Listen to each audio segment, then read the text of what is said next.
Baik, perkenalkan, saya Imade Bagus Cahyawibawa, NIM 19026120034, dan pada kesempatan kali ini saya akan menjelaskan sedikit mengenai manajemen daripada nyeri. Nah, sebelum kita membahas manajemen daripada nyeri itu sendiri, kita perlu mengetahui tentang definisi nyeri terlebih dahulu. Jadi, menurut IASP atau International Association for the Study of Pain, nyeri itu merupakan pengalaman sensoris dan emosional yang tidak menyenangkan, yang mana pengalaman sensoris dan emosional yang tidak menyenangkan ini disebabkan atau berhubungan dengan adanya kerusakan jaringan, baik itu yang potensial maupun yang aktual, atau kondisi yang dideskripsikan sebagai seperti adanya kerusakan jaringan. Nah, jadi nyeri ini akan selalu bersifat subjektif dan bervariasi berdasarkan waktu dan lamanya berlangsung, baik itu dia bisa terus-menerus atau persisten, dia bisa hilang timbul atau intermiten. Lalu untuk dari intensitasnya sendiri, dia bisa ringan, bisa sedang maupun bisa berat. Lalu untuk kualitasnya, dia bisa berupa nyeri yang tumpul, tajam, atau terbakar, serta penjalarannya baik itu superficial, profunda maupun diffuse. Sebelum kita membahas mengenai mekanisme perjalanan nyeri, saya akan sedikit membahas mengenai klasifikasi daripada nyeri itu sendiri. Jadi berdasarkan eh, durasi atau waktu dari nyeri itu sendiri, nyeri itu dapat dibedakan menjadi nyeri akut dan nyeri kronis. Yang mana untuk onset yang membatasi antara nyeri akut dan kronis itu secara umum adalah onset nyeri selama 3 bulan. Jika nyeri tersebut dialami kurang dari 3 bulan, maka nyeri tersebut dianggap nyeri akut. Nah, ciri khas daripada nyeri akut itu adalah biasanya disertai dengan adanya suatu kerusakan jaringan, lalu diikuti oleh proses inflamasi yang pada akhirnya nyerinya ini akan bersifat self-limiting dan akan berhenti ketika inflamasinya itu sudah mereda. Dan untuk onsetnya biasanya berlangsung dalam beberapa hari sampai dengan beberapa minggu, namun masih kurang dari 3 bulan. Sedangkan apabila nyeri kronis itu onsetnya lebih dari 3 bulan, sehingga lebih memerlukan penanganan yang lebih holistik atau multidisiplin.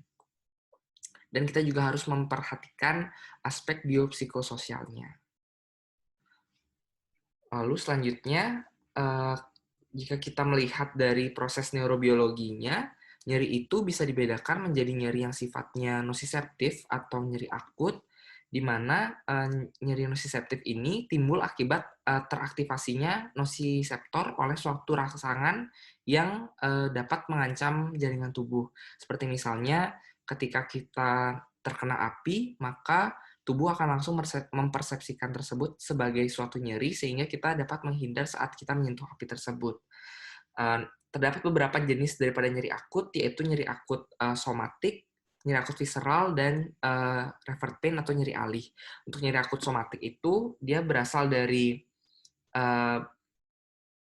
bisa dari kulit, bisa dari jaringan ikat, tulang, atau sendi, dan untuk kualitasnya biasanya dia akan digambarkan sebagai nyeri yang tajam dan akan mudah terlokalisir oleh satu jari. Sedangkan apabila nyerinya itu bersifat visceral, dia itu biasanya berasal dari organ-organ dalam seperti misalnya pada kasus ACS itu merupakan salah satu contoh daripada nyeri visceral. Jadi dia berasal dari organ dalam, baik itu dari toraks, abdomen maupun pelvis, dan biasanya kualitasnya itu akan kita temukan tumpul dan tidak bisa ditunjuk oleh satu jari. Sedangkan revert pain atau nyeri alih merupakan nyeri yang dirasakan pada area yang berbeda dari tempat asalnya atau nyeri yang mengalami penjalaran. Selanjutnya, selain nosiseptif, terdapat juga nyeri inflamasi, yang mana nyeri ini timbul akibat proses peradangan yang terjadi setelah adanya kerusakan jaringan atau setelah infeksi. Lalu selanjutnya ada juga yang disebut dengan nyeri patologis atau neuropati, di mana nyeri patologis ini merupakan nyeri yang timbul akibat lesi atau penyakit yang menyerang sistem saraf somatosensoris, yang merupakan suatu reaksi maladaptif terhadap perubahan fungsi daripada susunan sarafnya itu sendiri.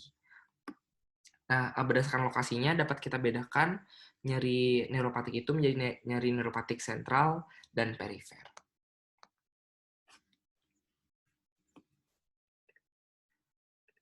Selanjutnya, untuk mekanisme perjalanan nyeri, nyeri itu mekanisme perjalanannya itu dibagi menjadi 4, yaitu transduksi, transmisi, modulasi, dan persepsi. Yang pertama adalah transduksi, di mana transduksi itu merupakan penerimaan stimulus nyeri oleh nosiseptor yang selanjutnya akan diubah menjadi impuls listrik. Jadi ketika rangsang nyeri itu diterima oleh nosiseptor, maka akan terdapat dua kemungkinan yang bisa terjadi. Apabila terdapat stres daripada sel-sel itu sendiri, maka akan terjadi pelepasan daripada mediator inflamasi. Contohnya itu adalah prostaglandin dan bradikinin. Nah, apabila rangsangan nyeri tersebut cukup kuat, maka rangsangan tersebut dapat bisa menyebabkan kerusakan jaringan sehingga akan melepaskan ion-ion kalium dan ATP, sehingga baik mediator inflamasi maupun ion-ion yang terlepas itu dapat menyebabkan stimulasi daripada nosiseptor itu sendiri. Nah, stimulasinya ini akan menyebabkan terbukanya ion channel dari kalsium, sehingga terjadi potensial aksi dan akan terjadi transduksi itu sendiri.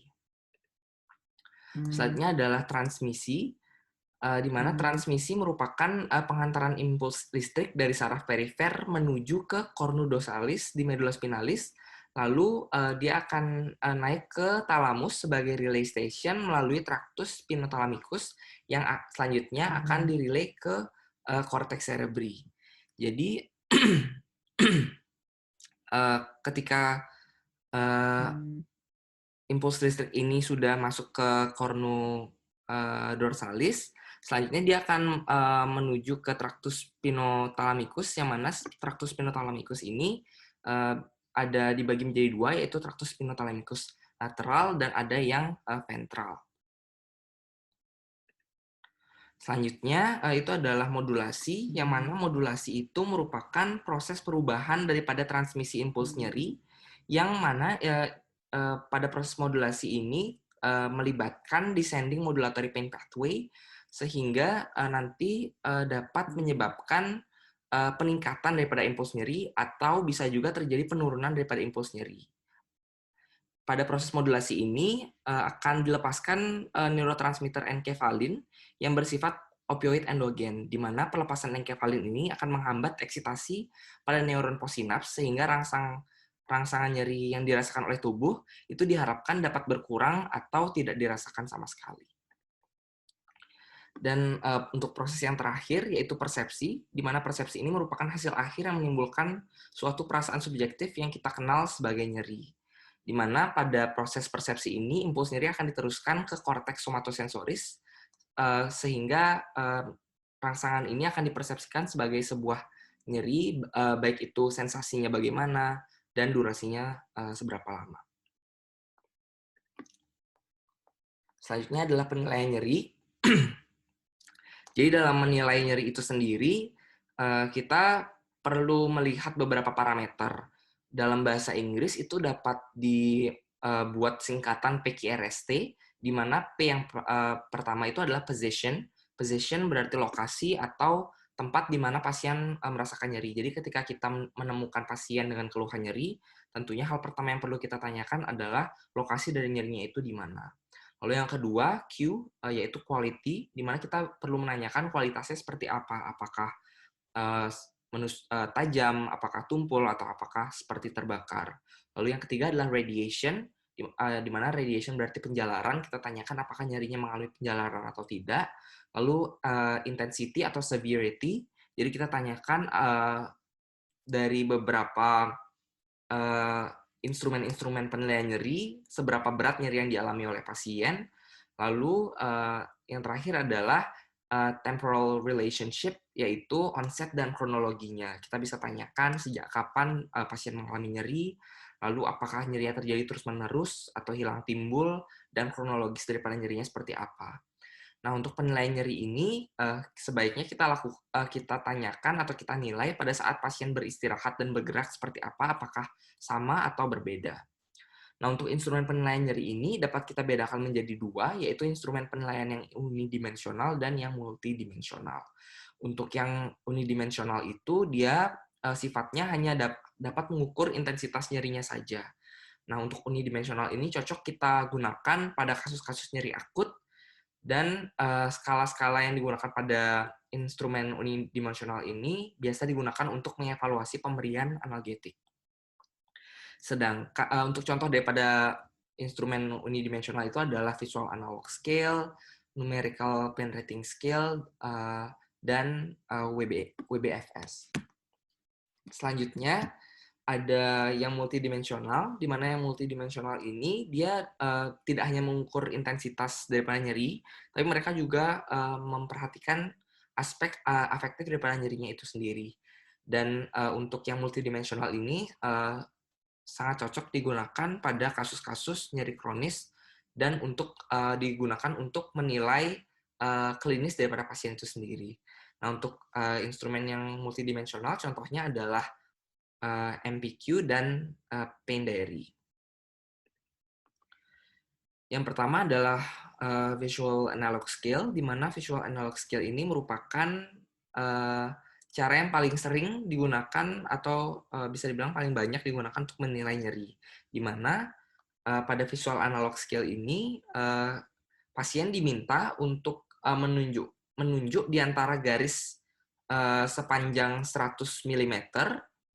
Lalu selanjutnya penilai akan menghitung jarak dari, misalkan pasien menunjuk di sini, maka pemeriksa akan mengukur dari 0 ke tempat yang ditunjukkan oleh pasien, dan satuannya itu akan dinyatakan dalam satuan milimeter per 100 mm. Nah, untuk interpretasi hasilnya, nyeri ringan itu adalah dengan faz 0-39 mm, nyeri sedang faz 40-79 mm, dan nyeri berat faz 80 sampai dengan 100 mm. Untuk visual analog scale ini memiliki beberapa kelebihan dan kekurangan. Yang pertama, kelebihannya pastinya karena dia sederhana, jadi mudah untuk digunakan dan mudah untuk meng-KIE pasien ketika kita menanyakan atau mengevaluasi nyeri pasien. Selain itu, FAST juga sensitif dalam penilaian intensitas daripada nyeri. Dan FAST ini juga termasuk instrumen yang efisien untuk digunakan, terutama pada kasus-kasus nyeri akut.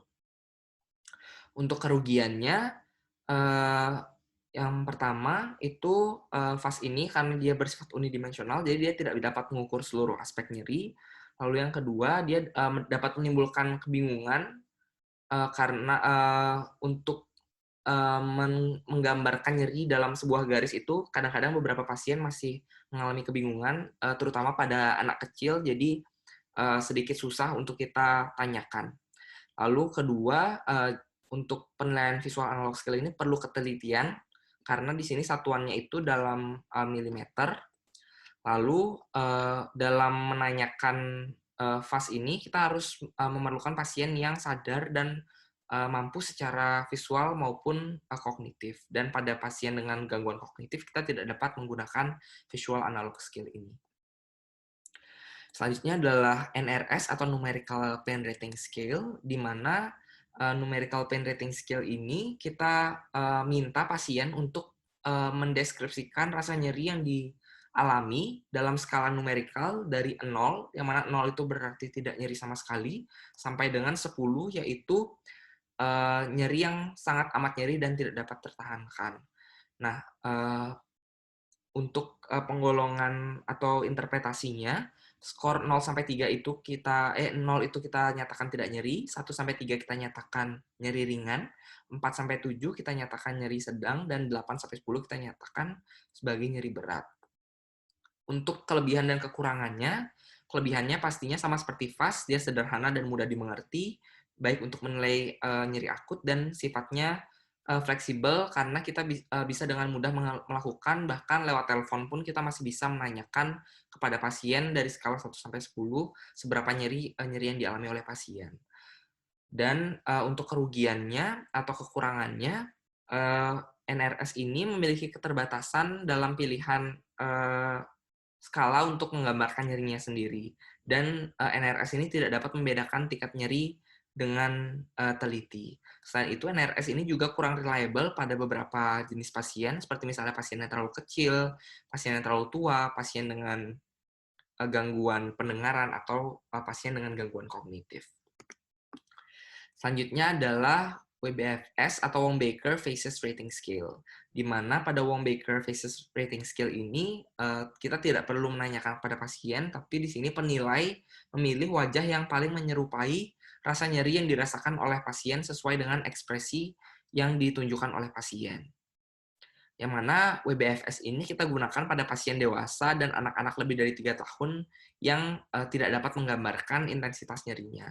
Untuk kelebihannya, ini dapat digunakan pada pasien yang tidak dapat mengkomunikasikan nyeri secara verbal, atau bisa kita gunakan pada pasien-pasien dengan gangguan kognitif, dan dia juga mudah untuk digunakan, kan tetapi memiliki beberapa kekurangan, yaitu karena respon pasien terhadap nyeri itu berbeda-beda. Ada yang merasakan nyeri hebat tapi tidak menunjukkan ekspresi wajah yang terlalu buruk, dan begitu pula sebaliknya. Dan penilaian secara subjektif juga bisa terjadi tergantung dari penilai atau pemeriksanya itu sendiri. Selanjutnya adalah McGill Pain Questionnaire, di mana di sini pada McGill Pain Questionnaire ini terdapat 4 bagian. Yang pertama adalah gambar daripada nyerinya sendiri, di mana di sini pasien diminta, di mana pada McGill Pain Questionnaire ini pasien mengisi sendiri dengan kuesionernya ini.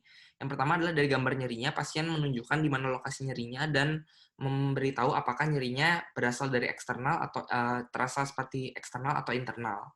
Lalu yang kedua adalah indeks nyeri atau PRI, di mana indeks nyeri ini terdiri dari pengalaman sensoris, afektif, evaluasi, dan miscellaneous atau lain-lain. Untuk yang S ini atau yang sensornya itu dari 1 sampai 10, di sini kita nilai di mana di sini dari atas ke bawah itu skornya akan lebih tinggi. Misalkan pada nomor 1 dideskripsikan sebagai flickering, pada nomor 2 dideskripsikan sebagai flashing, dan yang lainnya tidak dirasakan oleh pasien, berarti skornya itu pada S adalah 3. Begitu pula pada parameter-parameter lainnya, seperti misalnya yang 11 sampai 15, lalu untuk E itu adalah parameter nomor 16, untuk yang M itu adalah 17 sampai 20. Selain itu, terdapat juga bagian pertanyaan-pertanyaan mengenai nyeri, seperti brief, momentary, transient, dan seterusnya, dan indeks intensitas nyeri saat ini atau PPI ini. Untuk McGill Pain Questionnaire ini memiliki kelebihan karena dia sifatnya sangat lengkap dan multidimensional, jadi dia sangat komprehensif dan kuantitatif berdasarkan multidimensional. Selain itu, karena dia sifatnya kuesioner, pada pasien yang kooperatif dan tidak terdapat gangguan kognitif, kita dapat cukup mudah menilai atau mengakses nyeri yang dialami pasien. Untuk kekurangannya, karena ini banyak sekali parameter yang dinilai, jadi akan memakan waktu yang cukup lama dan sedikit rumit dalam pekerjaannya. Dan beberapa pasien juga mungkin yang tingkat pendidikannya tidak terlalu tinggi dapat bingung dengan kosakata-kosakata yang digunakan pada kuesioner-kuesioner ini. Selanjutnya adalah pain diary, di mana pain diary ini merupakan catatan tertulis atau lisan mengenai pengalaman pasien dan perilakunya. Seperti contohnya di sini, ada beberapa parameter yang dilihat pada pain diary. Yang pertama itu adalah waktunya, pada hari apa atau pada saat kapan.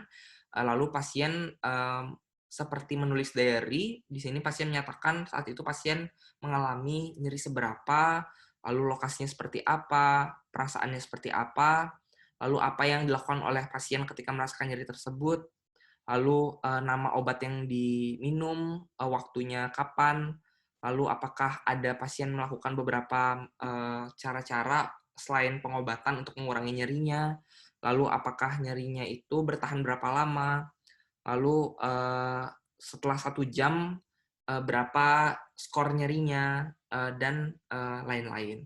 Untuk pain diary ini tentunya memiliki kelebihan. Yang pertama adalah dapat menggambarkan perjalanan dari nyerinya itu secara detail apabila pasien dapat membuat diary secara lengkap dan secara runtut, maka kita dapat melihat perjalanan nyerinya seperti apa, apakah membaik atau memburuk atau persisten. Selain itu, pain diary ini juga membantu memberi informasi mengenai nyeri yang umumnya biasanya bisa terlewat dirasakan oleh pasien. Akan tetapi, pain diary ini memiliki kekurangan, yaitu sifatnya subjektif dan sulit untuk mengontrol compliance atau kepatuhan daripada pasien itu sendiri. Selanjutnya adalah manajemen nyeri, di mana kita ketahui dalam manajemen nyeri terdapat WHO step ladder dalam manajemen nyeri, di mana penggunaan obat analgesik dan opioid merupakan awal mula dari pengobatan daripada nyeri tersebut. Apabila tidak membaik atau nyeri masih terasa, kita dapat berikan opioid lemah, misalnya kodein, dan apabila nyeri masih belum reda, dapat kita berikan opioid yang kuat, seperti contohnya adalah morfin. Umumnya untuk prinsip three-step analgesic ladder WHO ini dapat diterapkan pada nyeri kronik maupun akut, akan tetapi terdapat perbedaan, yang mana pada nyeri kronik itu prinsipnya adalah step 1, 2, 3. Ketika kita akan coba dengan obat yang serendah mungkin stepnya, ketika sudah membaik nyerinya, maka kita akan bertahan di sana sampai akhirnya pasien tidak mengalami nyeri lagi. Akan tetapi apabila nyerinya masih persisten, maka kita akan naik ke step selanjutnya, seperti menambahkan weak opioid maupun strong opioid. Sebaliknya, pada nyeri akut, kita nilai berdasarkan intensitas nyerinya. Apabila intensitas nyerinya ringan, maka kita bisa berikan dari step 1. Apabila nyerinya intensitas sedang, kita bisa berikan dari step 2. Kan, tapi apabila nyerinya sangat berat dan akut, kita mulai dari step 3 terlebih dahulu, baru ketika sudah membaik, kita turunkan jadi step 2 dan step 1. Baik, jadi ini adalah beberapa obat-obatan yang bisa kita gunakan sesuai dengan WHO Three-Step Analgesic Ladder. Jadi yang pertama, untuk golongan yang non-opioid, analgesik yang golongan non-opioid, itu kita bisa berikan NSAID, di mana NSAID ini contohnya bisa kita gunakan celecoxib, aspirin, paracetamol, ibuprofen, dan diclofenac dengan dosis-dosis seperti tertera pada tabel. Dan perlu juga diperhatikan beberapa efek samping, sehingga perlu kita hati-hati apabila misalkan pada pasien dengan hipertensi, kita pertimbangkan untuk tidak memberikan celecoxib, dan begitu juga yang lain-lain. Selanjutnya, untuk yang step 2, pada golongan opioid lemah, kita bisa gunakan kodein maupun tramadol dengan dosis seperti tertera pada tabel. Sedangkan untuk opioid kuat, kita bisa gunakan morfin, petidin, maupun fentanyl dengan dosis tertera pada tabel. Selain dari obat-obatan sesuai dengan three-step ladder itu, kita juga bisa memberikan terapi adjuvan pada setiap tahapnya, yang mana terapi adjuvan yang bisa kita berikan, yang pertama bisa kita berikan kortikosteroid seperti methylprednisolon, prednison, dan lain sebagainya, yang mana kortikosteroid ini kita gunakan untuk meredakan peradangan atau inflamasi pada nyeri yang disebabkan oleh inflamasi. Nah, itu bisa juga kita berikan antidepresan untuk meringankan nyeri neuropatik. Kita juga bisa berikan antikonvulsan dan antipsikotik yang dapat meringankan pada nyeri neuropatik. Baik, sekian presentasi dari saya. Mohon maaf apabila terdapat kesalahan. Terima kasih.